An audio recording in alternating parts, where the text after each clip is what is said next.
وہ جو زبان بات کرتی ہے نا، اس کے کچھ سلسلے ہیں شریعت میں، مالکی، شافعی، حنبلی، حنفی، یہ زبان والے شریعت کے سلسلے ہیں، یہ زبانوں کو اللہ تعالیٰ میں لگاتے ہیں، یہ شریعت کے سب اسباق بتاتے ہیں۔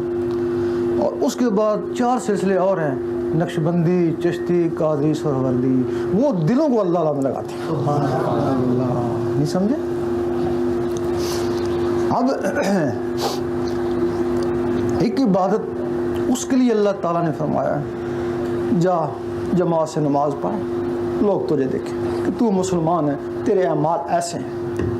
اس عبادت کا تعلق اعمال سے ہے، ایمان سے نہیں ہے۔ یہ جو ظاہری عبادت ہے نا، اس کے اعمال سے ہے، ایمان سے نہیں ہے۔ اچھا، اس کے لیے یہ کہ لوگ تجھے دیکھیں تیرے اعمال کیسے ہیں۔ اور دوسری بات کے لیے اللہ تعالیٰ نے فرمایا کہ پوشیدہ پوشیدہ، میں جانوں یا تو جان، اس کو بھی خبر نہ ہو۔ اسی بات کا تعلق ایمان سے نہیں ہے، اس کا تعلق ایمان سے ہے۔ اور اس کے بعد پھر ایک اور عبادت شروع ہو جاتی ہے جس کا تعلق نہ اعمال سے ہے نہ ایمان سے ہے۔ اس کے لیے سلطان صاحب نے فرمایا جتھے عشق پہنچاوے ایمان کو بھی خبر کو نہیں۔ یعنی یہ 3 قسم کی باتیں ہیں۔ یہ تمہاری زبان، یہ بھی اللہ تعالیٰ کرتی ہے، یہ تمہارا دل، یہ بھی اللہ تعالیٰ کر سکتا ہے، یہ تمہاری آنکھیں، یہ بھی اللہ کو دیکھ سکتی ہیں۔ لیکن یہ ہے کہ اب ان کے طریقے ہیں نا۔ شریعت کی بات تو ہم نہیں کریں گے کیونکہ شریعت تو آپ جانتے ہی ہوں گے، شریعت کی کوئی بھی آپ نہیں بات کرے گا تو نیا فرقہ بن جائے گا نا۔ اب وہ بات، وہ کس طرح تمہارا دل اللہ تعالیٰ کر سکتا ہے، وہ جو طریقت ہے چشتی، نقشبندی، قادری، سہروردی، وہ اللہ اللہ کیسے کراتے ہیں۔ 2 تسبیحیں ہیں، ایک تمہاری تسبیح ہے، شریعت کی تسبیح ہے، وہ بازار سے بکتی ہے، وہ ٹک ٹک ٹک ٹک، اس کے ساتھ اللہ اللہ ملاؤ۔ اب اس ٹک ٹک کے ساتھ اللہ اللہ کیوں ملاتے ہیں؟ بغیر ٹک ٹک کے بھی آپ اللہ اللہ کر سکتے ہیں نا، تو اس کے ساتھ اللہ اللہ کیوں ملاتے ہیں؟ جس طرح پانی سے رگڑ کھاتا ہے تو بجلی بنتی ہے، لوہا لوہے سے رگڑ کھاتا ہے تو چنگاری اٹھتی ہے، اللہ سے ٹکراتا ہے تو نور بنتا ہے۔ لیکن وہ نور انگلیوں میں نا، اندر تو نہیں ہے نا۔ وہ نور اگر تمہیں کام آیا تو یوم محشر میں کام آئے گا، ابھی نہیں۔ وہ جب تک تم تسبیح پھیرتے رہو گے نور بنتا رہے گا، جس دن تم مر گئے تو تمہاری تسبیح ختم، تمہاری کتاب ختم۔ اچھا، دوسری تسبیح وہ تمہارے اندر ہے، وہ بھی ٹک ٹک ٹک ٹک ٹک کر رہی ہے، وہ تمہاری تسبیح ہے۔ وہ جو تمہارے اندر ٹک ٹک کر رہی ہے تمہاری تسبیح نہیں، وہ جو تمہارے اندر روح ہی رہتی ہے ان کی تسبیح ہے نا۔ اللہ، وہ جو تمہارے اندر روح ہے ان کی تسبیح ہے، وہ تو اندر ہے نا، روحیں بھی اندر ہے نا۔ اب روحوں کو جگانا ہے، پہلے وہ سو رہی ہیں اندر، ان کو جگانا ہے۔ جب وہ جاگیں گی تو پھر اس تسبیح کے ساتھ اللہ اللہ کریں گی نا، ورنہ وہ تسبیح خالی چل رہی ہے نا، خالی ٹک ٹک ہو رہی ہے نا۔ اب روحیں جاگے گی کیسے؟ ان تک غذا جائے گی، نور جائے گی، وہ کمزور ہیں، وہ نسوں میں چپکی ہوئی ہیں۔ جب ان تک نور جائے گا تو تب وہ جاگیں گی۔ تو نور کیسے جائے گا؟ اب چونکہ وہ نسوں میں، تو نسوں میں نور جائے گا تب۔ یہ باہر نور پڑھتے رہے، نماز پڑھیں، تلاوت پڑھیں، سب بار بار ہے نا، تسبیح کریں، سب بار بار ہے نا، تو وہ تو نسوں کے اندر ہے نا۔ جب ان تک نور پھر کیسے جائے گا؟ جب وہ تمہارے دل کی دھڑکن وہ اللہ اللہ پکارے گی، دل کی دھڑکن کے ساتھ اللہ اللہ ملانا شروع کر دو گے تو پھر وہ تسبیح چل پڑے گی۔ تو پھر وہ دھڑکن خون کو آگے دھکیلتی ہے، پھر آگے دھکیلتی ہے، اب پھر اللہ اللہ اس دل کی دھڑکن کے ذریعے خون میں چلا جائے گا۔ جب خون میں چلا جائے گا تو پھر نسوں میں چلا جائے گا، نسوں سے تمہاری روحوں تک چلا جائے گا۔ جب روحوں تک چلا جائے گا تو پھر وہ بیدار ہو کے وہ اللہ اللہ کرنا شروع کر دیں گے۔ پھر تم سوتے رہنا اور وہ اللہ اللہ کرتی رہیں گے۔ تم مر بھی جاؤ گے تب بھی وہ اللہ اللہ کرتی رہیں گی، اور یوم محشر تک وہ اللہ اللہ کرتی رہیں گی۔ اب جب تم عبادت کرتے ہو تو تمہاری عبادت میں خامی ہے، کیونکہ جو چیز زبان میں ہو وہ دل میں ہو وہ سچا ہے نا۔ تمہارے زبان میں اور دل میں اور، زبان میں کل ہو واللہ خد، دل میں آٹا ہی کو نہیں. اگر دنیاوی معاملے میں بھی زبان میں اور ہو دل میں اور ہو تو آپ اس کو منافق کہیں گے نا. یہ دنیاوی معاملے میں اس کو منافق کہیں گے نا، تو اللہ کے معاملے میں زبان میں اور ہے دل میں اور ہے تو یہ تو بہت بڑا منافق ہے نا. پھر کہتا ہے کہ میری دعا قبول کیوں نہیں ہوتی؟ کیوں قبول ہوتی ہے؟ تیری نماز ہی کو نہیں، نہ تیری بات قبول ہوتی ہے نہ تیری نماز قبول ہوتی ہے، تیری دعا پھر کیسے قبول ہو؟ کیونکہ اللہ کا تعلق زبانوں سے نہیں ہے، اللہ کا تعلق دلوں سے ہے. جس چیز سے اللہ کا تعلق ہے اس میں تمہارے شیطان بیٹھا ہوا ہے، وہ تمہارے اندر ڈاکو ہے. تمہارا اور اللہ کے درمیان جو رابطہ ہے اس دل سے ہے. یہ ٹیلی فون ہے، وہاں ڈاکو بیٹھ گیا. اور گھر میں چور ہے تو اس کو نکالنا پڑتا ہے نا. تو تم نے تو کبھی کوشش نہیں کری اس کو نکالنے کی. تو اس چور کو نکالو گے نا، تو جو چور کو نکالو گے تو چور پھر نکلے گا کیسا؟ باجید بستانی رحمۃ اللہ جنگل میں گئے جوانی کے ایام میں، تو جب نماز روزہ کرتے تو شیطان دور کھڑا دیکھ ہنستا رہتا. جب وہ اللہ کی ضربیں لگاتے، اللہ کو اپنے دل میں بسانے کی مشق کرتے تو شیطان قریب آ کے ان کو ستاتا. ایک دن ان کو بڑا غصہ آیا، ڈنڈا اٹھایا اس کے پیچھے بھاگے. آواز آئی ہے باجید یہ ڈنڈوں سے نہیں مرتا، یہ اللہ کے نور سے جلتا ہے.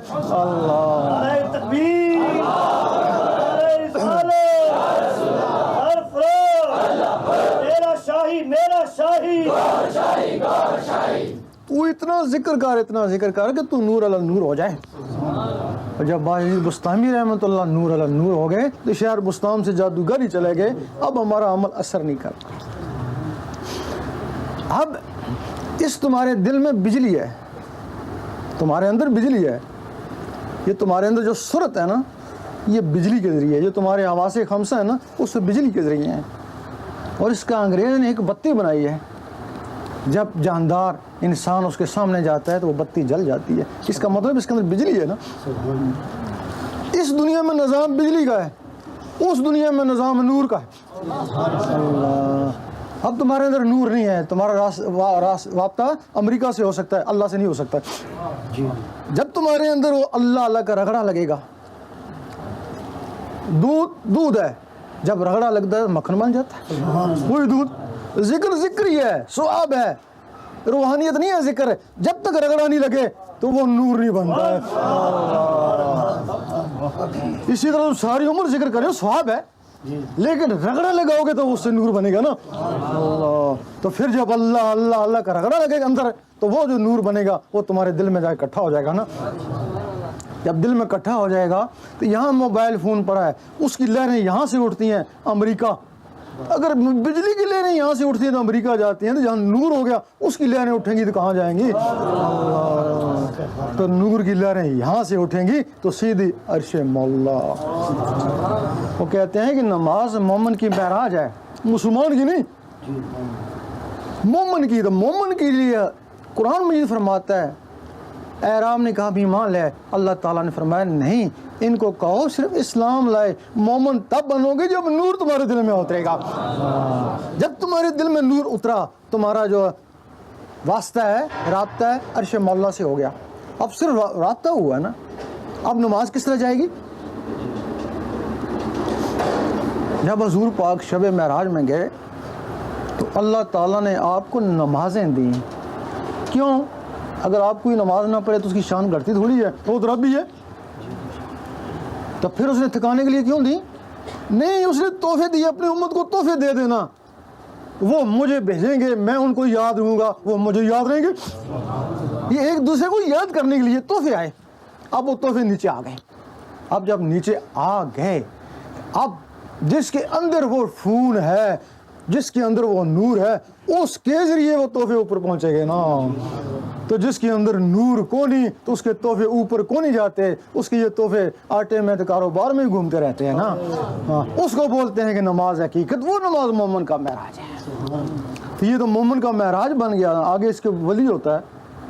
مومن تو وہاں آواز جاتی ہے نا، تو ولی تو بذات خود جاتا ہے نا.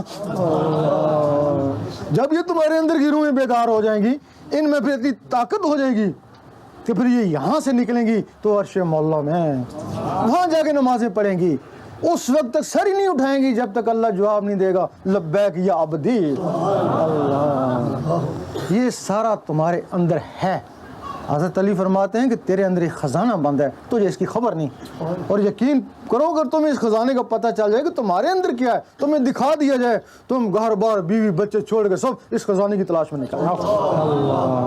جب بڑے بڑے خاقانی کو, ابراہیم بن ادم کو یہ خزانے دکھائے گئے, انہوں نے بادشاہیاں چھوڑ گئی اور جنگلوں میں چلے گئے.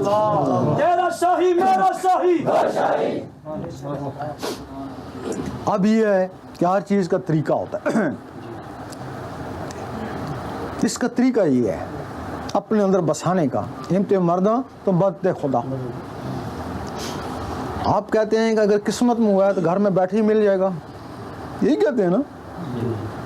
تو بھائی اگر قسمت میں رزق ہوتا ہے تو گھر میں مل جاتا نا, یہاں کیوں آئے ہو, کراچی کیوں آئے ہو؟ اس کے لیے تم نے کیوں نہیں کہا کہ قسمت میں رزق ہوا تو گھر میں مل جائے گا؟ اس کے لیے کیا ہے قسمت میں ہوا تو مل جائے گا. اس کے لیے دوڑ لگائی نا, تو اس کے لیے بھی دوڑ لگانی پڑتی ہے. مخدوم جہانیہ سے کسی نے پوچھا کہ جب یہ رزق مقدر میں لکھ دیا تو اس کے لیے پھر گھومنا پھرنا کیا؟ انہوں نے کہا وہ گھومنا پھرنا بھی مقدر میں لکھ دیا. اب اس کا طریقہ روزانہ 66 مرتبہ کاغذ کے اوپر اللہ لکھو, باوضو, کوفت سے نہیں, پیار سے. ہو سکتا ہے آپ پیار سے لکھ رہے ہوں تو اس وقت اللہ بھی دنیا کو دیکھ رہا ہو, اسی میں کام ہو جائے, کوئی پتہ ہے, وہ تو نقطہ نواز ہے. دن میں بھلے کئی بار لکھو, 2 دفعہ 4 دفعہ 5 دفعہ, لیکن جب بھی لکھو پیار سے باوضو 66 مرتبہ. یہ 66 ایک عمل بن جائے گا. آپ تھوڑے دن لکھیں گے, جو آپ کاغذ پہ لکھتے تھے ایک دن وہ تمہاری آنکھوں میں تیرنا شروع ہو جائے گا. جب آنکھوں میں تیرنا شروع ہو جائے پھر لکھنا بند کر دیں. آنکھوں سے پھر توجہ سے اس کو دل کے اوپر اتاریں.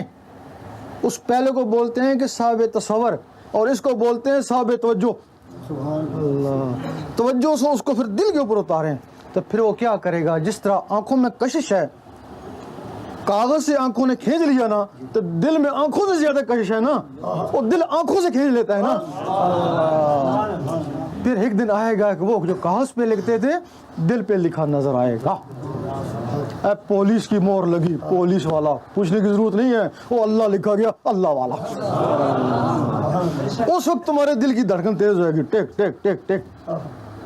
اس ٹک ٹک کے ساتھ اللہ ملائیں, ایک کے ساتھ اللہ, ایک کے ساتھ گھڑی گھڑی اس طرح کریں. اللہ نے چاہ تو دل کی دھڑکنیں اللہ میں تبدیل ہو جائیں گی. رات کو سونے لگیں, انگلی کو قلم خیال کریں, تصور سے دل کے اوپر اللہ لکھتے لکھتے سو جائیں, اسی میں نیند آ جائے. وضو ہے یا نہیں پرواہ نہیں, دل کا وضو پانی سے نہیں ہوتا. آپ سارا دن پانی میں پڑے رہیں تو پانی دل میں جائے گا نہیں, تو وضو کیسے ہوگا؟ جب ہی اللہ کا نور اس دل میں اکٹھا ہوگا, وہ اس دل کو دھوئے گا, اس کو بولتے ہیں وضو کر لے شوق شراب. اللہ. پھر اس کے لیے کچھ لوگ ہیں جن کے دل کی دھڑکنیں ہیں, وہ تو ہاتھ رکھیں گے ملا لیں گے. تو کچھ لوگ ہیں جن کی دھڑکنیں محسوس ہی نہیں ہوتی ہیں, تو ان کے لیے بزرگوں نے کئی طریقے ان کے مزاج کے مطابق ایجاد کیے. امیر کلال کبڈی کھلایا کرتے تھے.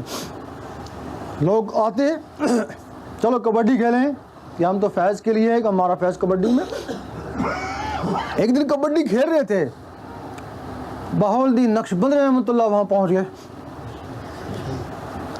سلسلہ نقشبندیہ کے بہت بڑے بزرگ ہیں, وہ عالم قسم کے تھے. پہنچ گئے, پوچھا امیر کلال کدھر ہیں؟ ان کا وہ تو کبڈی کھیل رہا. تو کہنے لگے ولی کا کیا کام کبڈی سے؟ واپس جانے لگے, زمین نے ان کو روک لیا. بعد میں وہی خواجہ بہاؤالدین نقشبند رحمۃ اللہ ان کے ساتھ کبڈی کھیلے, اتنے بڑے ولی بنے. وہ کبڈی میں کیا راز تھا؟ خوب دھلاتے ان کو, جب خوب دھلاتے تو ان کے دل دھڑکتے, کہتے اب کبڈی کو چھوڑو, اب ان دھڑکنوں کے ساتھ اللہ میں ملاؤ. بن کے مست ملنگ رہیں گے, لال شہباز قلندر رحمۃ اللہ یہ نچاتے, جس کو دمال بولتے ہو, ناچ ہی ہے نا. جو تم نے کام کیا ناچ ہے, جو ولی نہیں کیا دمال بن گیا. تم کو آئے تو غصہ, ولی کرے تو جلال بن گیا. یہ لوگوں کو نچاتے. ایک دفعہ میں سیون شریف میں گیا شروع میں، تو وہاں دھمال ہو رہی تھی، تو کچھ لوگ جو ہے نا وہ دھمال کر رہے تھے، پڑھ رہے تھے دم مس کلندر دم مس کلندر کرتے کرتے 2 آدمی میرے سامنے گرے، بے ہوش ہو گئے. ایک کو تو دوسرے پانی پلانا شروع کر دیا، ایک کو میں نے پانی پلانا شروع کر دیا. اب یقین کریں کہ اس کے بالکل دانت بند ہیں، منہ بالکل بند ہے، دانت بند ہے، پانی اندر نہیں جا رہا ہے، لیکن آواز آ رہی ہے، سینے سے آواز آ رہی ہے دم مس کلندر. تو ہم نے سوچا کہ اب دم مس کلندر کرتے کرتے یہ گرا تو اس کے اندر سے آواز، ان کے زمانے میں تو اللہ کرتے گرے ہوں گے نا، تو اندروں سے اللہ کی آواز آتی ہوگی نا. ایک اور طریقہ ہے، یہ بیٹھ کے ضربیں لگاتے ہیں، اللہ اللہ، خواہ وہ دوڑیں تو خواہ ضربیں لگائیں تو خواہ ناچیں تو خواہ کبڈی کھیلیں، مقصد ہے کہ دل کی دھڑکنیں ابھریں. جب دل کی دھڑکنیں ابھریں پھر اس کے ساتھ اللہ ملائیں. یہ اس کا طریقہ ہے. اگر اللہ سے جلال آ جائے، یہ ہے بھی ست جلالی، اس میں شک نہیں ہے، بڑا جلالی ذکر ہے. اس کو پہاڑوں پہ اتارنے چاہ، پہاڑوں نے انکار کر دیا. یہ اتنا جلالی ہے. لیکن مصیبت یہ ہے کہ آگ کے بغیر روٹی بھی نہیں پکتی ہے. آگ جلاتی ہے لیکن اس کے بغیر روٹی بھی نہیں پکتی ہے نا. جب آگ ترکاری کو جلانے کو ہوتی ہے تو پانی کا چھنٹا مارتے ہیں نا. وہ بارش جب فصل جلنے کو ہوتی ہے تو اللہ تعالیٰ بارش برسا دیتا ہے نا. اسی طرح جب یہ سینہ اللہ اسے جلنے لگتا ہے پھر دروشی پڑھتے ہیں نا. جب دیکھیں گرمی لگی ہے دروشی پڑھیں، وہ اس کو ٹھنڈا کر دے گا. اللہ، یہ اس کا طریقہ ہے.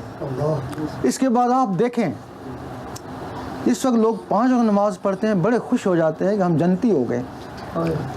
کہ اب تو تیری نماز قبول ہوگی تو جنتی ہوگا نا. قبول ہوگی تو جنتی ہوگا نا. کیا خبر تیری نماز قبول ہوتی بھی یا نہیں ہوتی ہے. آپ دیکھیں لا صلاۃ الا بحضور قلب، دل کی حاضری کے بغیر نماز ہی نہیں ہوتی. اب جب دل کی دھڑکنیں اللہ اللہ پکاریں، پھر کوشش کریں میں کام کاج کرتا رہوں، اللہ اللہ ہوتی رہے.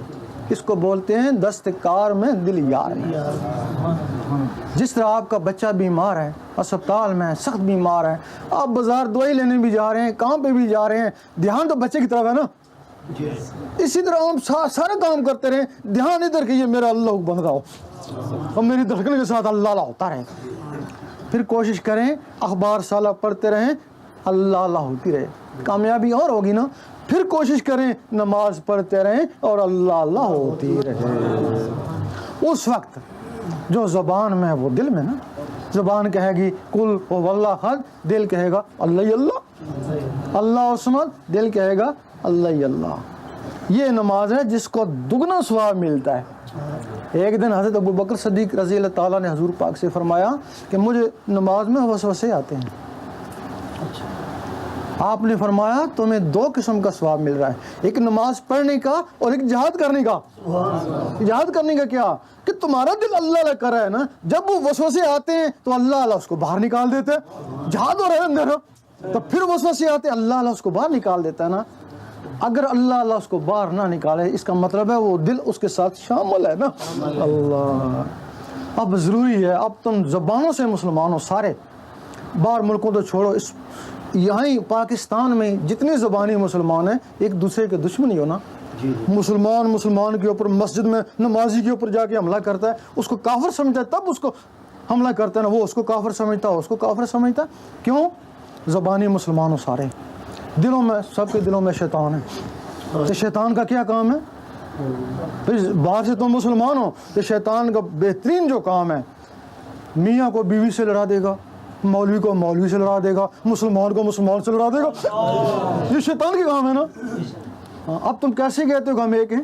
نہیں، تمہاری زبانوں سے ایک، دلوں سے ایک نہیں ہو. جب تمہارے دلوں میں اللہ اللہ شروع ہو جائے گی تو شیطان نکلے گا نا، اس میں بھی اللہ تو اس میں بھی اللہ تو اس میں بھی اللہ.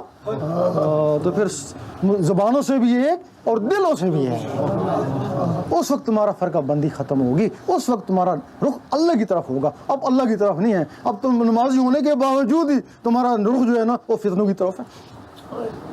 دیکھا حافظ بھی ہو گئے ہیں، عالم بھی ہو گئے ہیں، تہجد گزار بھی ہیں، لیکن رخ جو ہے نا دل ان کا فطروں کی طرف ہے نا. وہ کیوں ہے کہ دل میں اللہ نہیں ہے, دل میں شیطان ہے. ہاں, اس کا یہ طریقہ ہے. تو اس کے لیے تمہیں کوئی بیعت ہم نہیں کرے, کوئی نذرانہ نہیں مانگ رہی, یہ ایک فیض ہے. اگر فیض حاصل ہو گیا تو دعا دے دینا, اگر نہ آیا تمہارا کیا بگڑا, جیسے ہو ویسے تو رہے گا نا. اپنی قسمت کو آزماؤ, یہ ہر کسی کے لیے نہیں ہے, اس میں شک نہیں ہے. لیکن کیا خبر کس کے لیے. بچہ اسکول میں پڑھتا ہے یہی کہتا ہے میں ڈاکٹر بنوں گا, انجینئر بنوں گا, یہی سب بچے ہی کہتے ہیں, پوچھو جا کے. لیکن سارے بنتے تو نہیں ہیں نا, انہیں میں کوئی بن بھی جاتا ہے نا. کوشش کرو, کیا خبر اللہ کس کو چن لے. اور یقین کرو جو سب سے ادنا عبادت ہے, سب سے ادنا جو قابل قبول ہے, وہ دل کی. زبان کی عبادت کا کوئی اعتبار نہیں, دیو بندی بھی کرتا, شیعہ بھی, سنی بھی, وہابی بھی, پرویزی بھی, احمدی بھی, ساری کرتے ہیں زبان کی عبادت, اس کا کوئی اعتبار نہیں ہے. اگر اعتبار ہے, اگر یہ ساتھ دل ہو گیا تمہاری عبادت کے, یہ سب سے ادنا عبادت ہے کہ تمہارا دل اللہ اللہ میں لگ جائے. پھر اللہ اللہ کرتے کرتے جب اللہ کو دیکھ لو, وہ سب سے اعلیٰ عبادت ہے. تو اس کے لیے اگر کوئی جو میں نے بات کری ہے کچھ پوچھنا چاہے تو پوچھ لے, تسلی کر لے, اس کے بعد پھر اپنا ذکر کرے, قسمت آزمائے. ہمارا مقصد یہ نہیں ہے کہ دیوبندی ہے یا وہابی ہے یا مرزئی ہے, ہمارا مطلب ہے کوئی بھی ہے, جب اس کے دل میں اللہ اللہ شروع ہو جائے گا نا تو وہ اللہ والا ہو جائے گا نا. پھر دیوبندی تو مرزئی تو سنی کیا رہا, اللہ والا ہو گیا نا.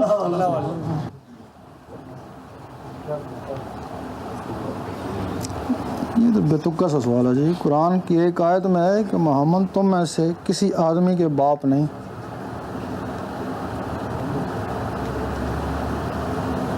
پتہ نہیں, وہ آیت دیکھیں گے تو پتہ چلے گا اس کے آگے پیچھے کیا ہے. یہ پوچھتے ہیں انہوں نے کسی شخص کو دیکھا ہے یمن کا رہنے والا, یمن کا کوئی رہنے والا خواب میں دیکھا ہے, اور آواز آئی امام مہدی ہیں, کہہ رہے ہیں استخراج کرم صحیح, کالی ٹوپی ہے, پچکے ہوئے گال تھے.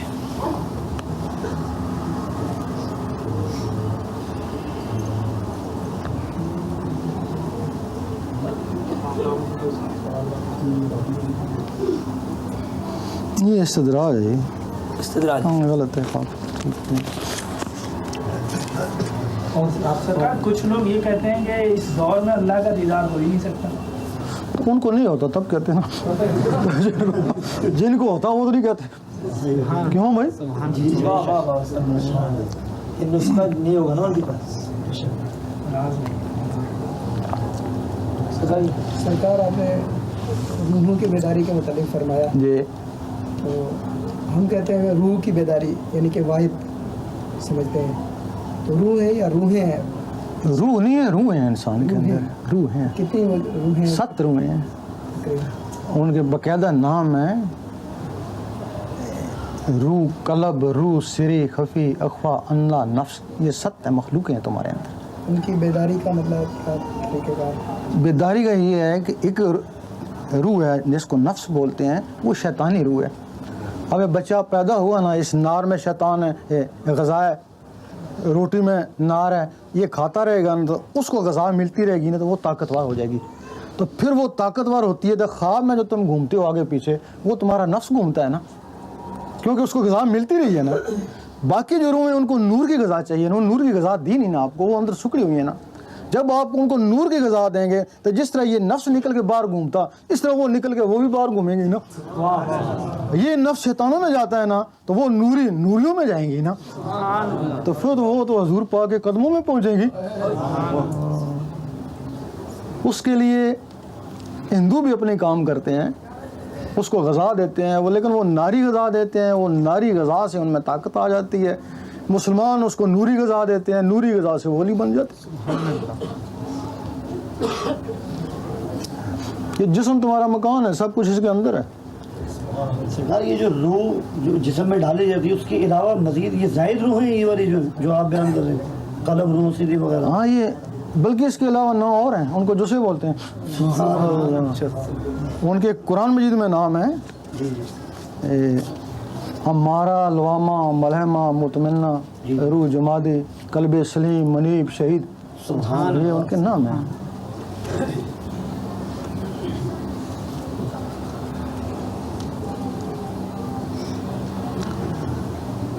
آپ کو لوگ کہتے ہیں آپ کی چاند پر تصویر ہے. بھائی پہلی بات ہے کہ جس نے لکھا ہے خود دیکھے, اگر ہے تو ہوگی نا, اگر اس کو دکھتی ہے یا دو چار کو دکھتی ہے پھر ہوگی نا, اگر وہاں ہے تو کیوں ہے یہ تو اللہ ہی جانتا ہے. یہ کسی انسان کا کام تو نہیں ہے نا. اب یہ کوئی ثبوت نہیں ہماری ہے یا کس کی ہے, البتہ ہے, تو اس کی تو ہم خود تصدیق کریں گے کس کی ہے. سرکار یہ جو باطنی لطائف ہیں کیا اللہ رسول حضور پاک غوث پاک کو پہچاننے کے لیے اپنا کردار ادا کرتے ہیں یا ایسے ظاہری جسم سے بھی ہم کسی کو پہچان سکیں گے؟ نہیں, ظاہری نہیں. جب وہ تمہارے اندر کی روح, کوئی روح نکلے گی تو سیدھے حضور پاک کے قدموں میں پہلے جائے گی, تو پھر تم پہچان لوگو نا حضور پاک کو. نور کا رخ نور کی طرف ہے نا. اسی کی بلے شاہ نے فرمایا نا کہ لوکی پنج ویلے تو عاشق ہر ویلے, لوکی مسجد ہی عاشق قدمہ. تو تمہارا جسم مسجد میں جائے گا نا زیادہ سے زیادہ, اور وہ اگر بیدار ہوئی تو وہ قدموں میں پہنچے گی نا. تو جب قدموں میں پہنچ گئی پھر آپ آیات النبی کیسے منکر ہوں گے؟ آپ تو دیکھ کے آئے ہیں نا.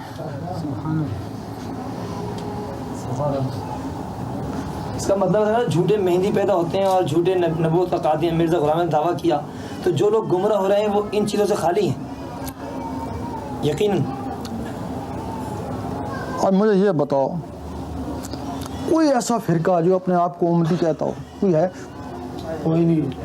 کوئی کہتا ہے میں سنی شیعہ وہابی, امتی تو کوئی نہیں کہتا. کوئی ہے امتی کا فرقہ کہ جس نے لکھا ہو کہ میں امتی ہوں؟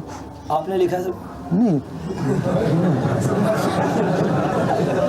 ہماری نظروں میں سنی شیعہ وہابی جو بھی فرقہ صحیح نہیں ہے. صحیح وہ ہے جس میں نور ہے, جس میں نور ہے وہ اللہ, وہ امتی ہے بس. جس میں بھی نور آ جائے وہ امتی ہے. تو جب تمہارے میں نور آ گیا تو تم کیوں پڑھو گے سنی شیعہ وہابی کے چکروں میں امتی ہوں تمہارا یا رسول اللہ. جن سے ہم نے نعمت پائی.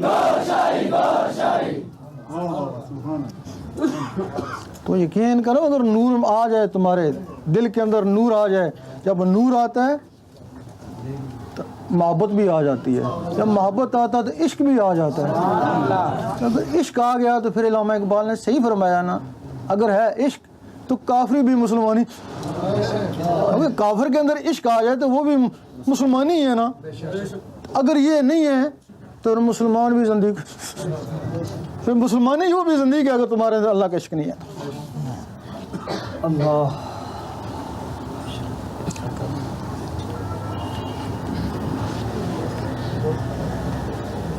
یہ کہتے ہیں کہ امت سے خارج ہونے کا کس طرح معلوم ہوگا؟ یہ جن کے دلوں میں نور ہوتا تھا وہ تو امتی ہوتے تھے. پھر جب وہ نور نکلتا گیا نا تو سنی شیعہ وہابی بنتا گیا نا. سبحان اللہ. باقاعدہ حضور پاک نے فرمایا امتوں کی پہچان نور سے ہوگی. سبحان اللہ. حدیث میں بھی ہے کہ قیامت کے دن امتوں کی پہچان نور سے ہوگی. جن میں نور ہوگا وہ امتی ہوں گے نا. اب نور ہی نہیں کسی میں, امت سے خارج ہو گئے نا. اب دوبارہ وہ نور آ گیا ہے جو تمہارا حصہ ہے, وہ اللہ نے نیچے بھیج دیا ہے, وہ حاصل کرو. اگر وہ تم کو ملتا ہے تو تم امتی ہو, اگر نہیں ملتا تو پھر خارج ہو نا.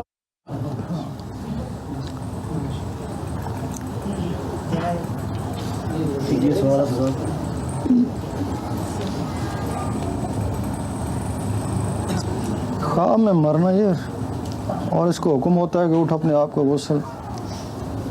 یہ نفس کا ہے کہ اپنے آپ کو پاک کر.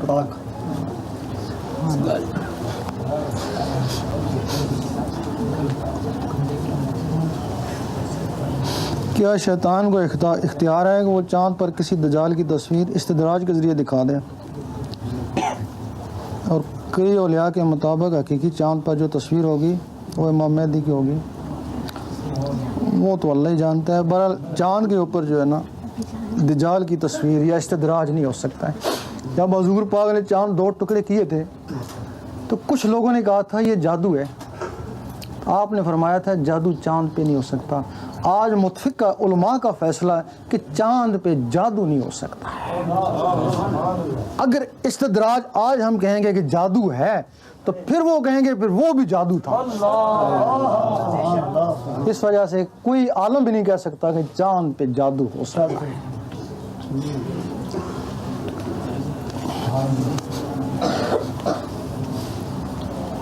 ہم پر نیکی کا مزاج غالب. نیکی تم کو آتی نہیں, نیکی تو دل سے ہوتی ہے. اللہ تعالیٰ فرماتا ہے میں جس کو چاہوں ہدایت دوں, جس کو چاہوں گمراہ کروں. آدمی کہتا ہے میں جب چاہوں نماز پڑھ لوں, جب چاہوں چھوڑ دوں. اللہ نے یہ کیا کہا؟ یہی ہے نا؟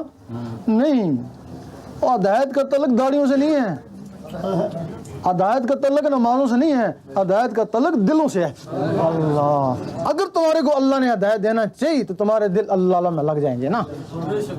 اگر تمہارے دل اللہ میں نہیں لگتے تو تمہارے کو کوئی ہدایت کو نہیں. پوچھتے ہیں ذکر لینے کے بعد بھی گناہ ہوتے ہیں, یہ کیسے چھوٹیں گے؟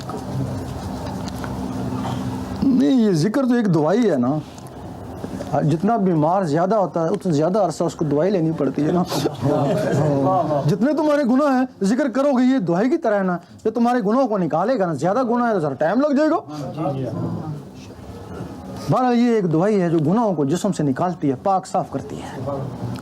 اس کے لیے لیتا رہے, دعا لیتا رہے جب تک پاک صاف نہیں ہو جاتا ہے.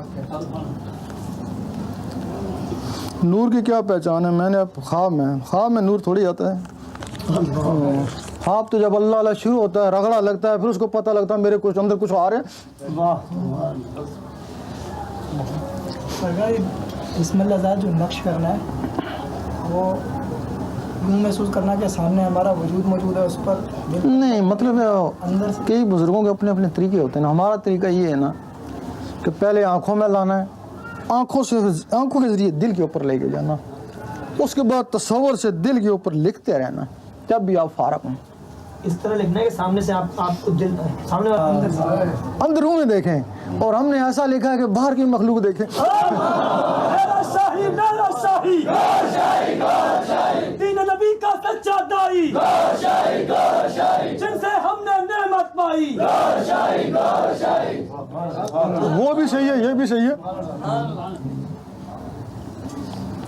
انہوں نے سانس کی مشقوں پر بھی بڑا زور دیا کہ سانس کا یہ ہے نا, انہوں نے مشق زور دیا کہ پہلے سانس کا ذکر کرو, اس کے بعد تم پھر دل کی طرف جاؤ گے. ہم کہتے ہیں جتنا عرصہ تم اس سانس میں گزارو گے, وقت ضائع کرو گے, وہ دل کی طرف ہی آ جاؤ نا. سانس کے ذکر میں یہ ہے کہ اگر آپ کے 24 گھنٹے آپ اللہ سانس سے کرتے رہیں تو 24 گھنٹے میں 24,000 سانس آتے ہیں نا. آپ نے 24 گھنٹے میں 24,000 دفعہ اللہ کیا نا. اگر آپ کے دل کی دھڑکن اللہ میں لگ جائے تو یہ تو 24 گھنٹے میں 1.25 لاکھ سے بھی بڑھ جاتی ہے. بتاؤ وہ بہتر ہے, یہ بہتر ہے. اور دوسرا سانس کو اللہ نہیں دیکھتا نا, وہ تو دل کو دیکھتا ہے نا اللہ. اور دوسرا سانس خون میں نہیں جا سکتی, ہوا خون میں کیسے جائے, جائے بیماری بن جائے نا. تو وہ دل سے جب دھڑکن کے ساتھ اللہ ملے گا تو وہ خون میں جائے گا نا, پھر نسوں میں جائے گا, تمہارے مساموں میں جائے گا, تو تمہاری روح تک پہنچے گا. وہ بھی صحیح ہے. سلطان صاحب نے ایک جگہ لکھا اب سے دم اور یہ سانس کا ذکر بہت اچھی چیز ہے. اسی کتاب میں آگے جا کے لکھا تھا یہ بیکار ہے. لوگ اعتراض کرتے ہیں 2 باتیں کیوں لکھی. ان نئے آدمی کو کہا کہ بڑی اچھی چیز ہے, جب اس کا پورا ہو گیا اسے کہا بیکار ہے. اب ذکر قلب اچھی چیز ہے. نور الہدا. تو سانس کا ذکر تمہارے اختیار میں ہے, یہ عمل میں عطا نہیں ہے. ابھی بچے کو بولو کر لے گا نا, ہاں یہ تمہارے عمل میں. یہ جو عمل میں اللہ تعالیٰ فرماتا ہے میں عملوں کو دیکھتے ہی نہیں ہوں, نہ شکلوں کو دیکھتا ہوں. یہ جو قلب کا ذکر ہے یہ تمہارے اختیار میں نہیں ہے, یہ عطا ہے. اللہ عطا کرے گا تب تمہارا قلب اللہ کرے گا نا. بے شک ٹرائی کر کے دیکھیں آپ, کبھی بھی اللہ نہیں کرے گا, دھڑکنیں اللہ قبول ہی نہیں کرے گی جب تک وہ نہیں چاہے گا. تب جس کام کے ساتھ اس نے چاہ لیا تو پھر علامہ اقبال نے بھی فرمایا تو بھی تو ہار جائے گی. اب وہ بھی ساتھ ہو گیا نا.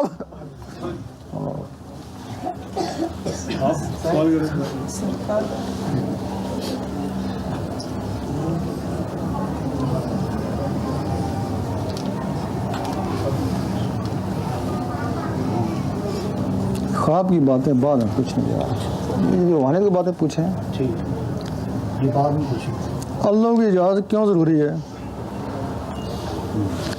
کوئی بھی آپ عمل کریں، صورت مزمل کا یا صورت جن کا، آپ کو کوئی عمل تو چاہیے نا، کیونکہ صورت مزمل کا کریں گے تو موکل آپ کے تابع میں آئیں گے نا، صورت جن کا کریں جن آپ کے تابع میں آئیں گے نا، تو وہ ایک دم آپ کے تابع کیسے ہوں گے؟ پہلے تو آپ کو ستائیں گے نا وہ. کوئی اپنے آپ کو محکوم کیسے کرے گا؟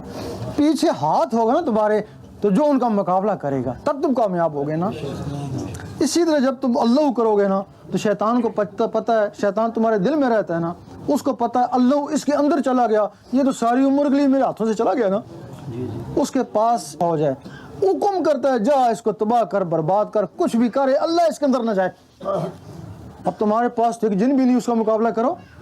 تو جہاں سے اس کی اجازت ہوتی ہے اللہ تعالیٰ ان کو بھی ایک رحمانی فوج دیتا ہے، اور شیطانی فوج تم پہ ٹوٹ پڑی اور رحمانی فوج شیطانوں پہ ٹوٹ پڑی. اور رحمانی فوج اس وقت تک تمہارا ساتھ دے گی جب تک تمہارے اندر رحمان جاگ نہیں اٹھتے. پھر بندہ نہیں، بندہ نواز بن گئے، غریب نہیں تو غریب نواز بن گئے. ذکر چلتا ہے مگر کچھ نظر نہیں آتا، سنائی بھی نہیں دیتا. سزا بھی ہو، امتحان میں بھی. اللہ رحم. بس یہ آپ ذکر لے لو، جن کو ذکر لینا ہو قسمت آزماؤ. جن کو ذکر لینا ہے سامنے بیٹھے ہیں، آنکھیں بند کریں. پڑھو جی اللہ اللہ اللہ اللہ اللہ اللہ اللہ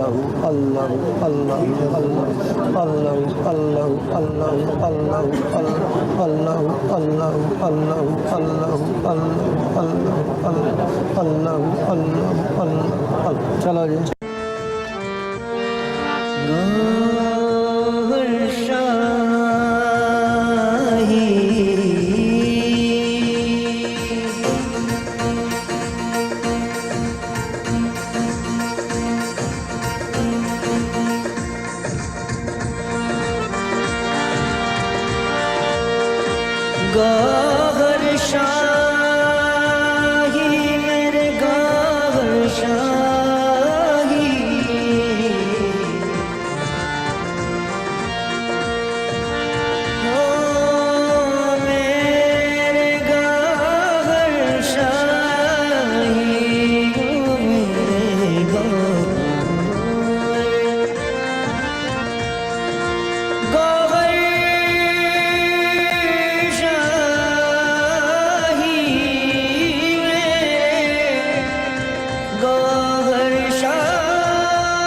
میرے گوہر شاہی، میرے مست مست گوہر، مست مست گوہر، مست مست گوہر، مست مست گوہر، مست مست گوہر، مست مست گوہر، مست مست گوہر، مست مست گوہر، مست مست گوہر، مست مست گوہر، مست مست گوہر. دامن لگ گیا گوہر میں تو تیریاں، مست مست گوہر، مست مست گوہر، مست مست گوہر. دامن لگ گیا گوہر میں تو تیریاں، مست مست گوہر شاہ میں تو تیریاں. دامن دی صدقار گوہر شاہ لجپال، دامن دی صدقار گوہر شاہ لجپال. میں تو تیریاں، میں تو تیریاں.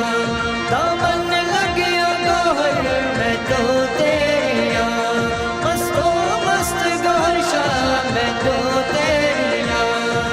مست مست گوہر، مست مست گوہر، مست مست گوہر، مست مست گوہر، مست مست گوہر، مست مست گوہر، مست مست گوہر، مست مست گوہر، مست مست گوہر.